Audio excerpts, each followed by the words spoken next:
All right, in this example, we have a function f of x. It's a piecewise defined function, and what we want to know is f continuous at 1?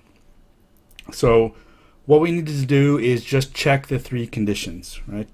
So condition number 1 is does f of 1 exist? All right, so f of 1, what I would do, right, is go and figure out which one of these conditions 1 would satisfy, right? And it would be this one right here. 1 is equal to 1. So therefore, I would use this formula to evaluate that, and I get -2, right, as the output for that. So condition 1, for continuity, the fact that f of 1 does exist, it comes out to be equal to -2. So condition 1 is satisfied. All right, next up, I would check condition 2, right? Condition 2 is about the two-sided limit. So I need to find the two-sided limit as x goes to 1 of f of x.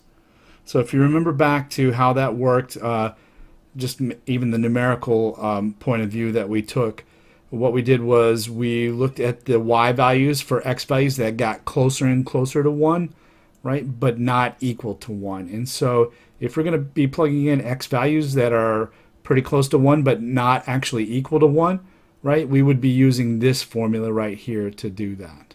Okay, remember, the limit doesn't really care at all about what's going on exactly at 1. So as we get closer and closer to 1, right, but not equal to 1, all the x values would satisfy this condition, so therefore we would be using this formula right here. So this limit would come out to be the limit as x goes to 1 of that part there, 4 minus x squared, right? And that's a pretty basic limit. We would just substitute the 1 in, and we wind up with 3 for the two-sided limit.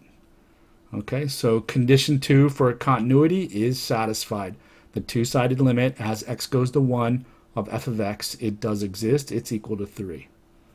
All right, so that condition worked. So now what we would do is check the final condition, the third one, and that is f of 1, the value you got for condition 1, and the limit as x goes to 1 of f of x, the value you got for condition 2, are those two values equal to each other?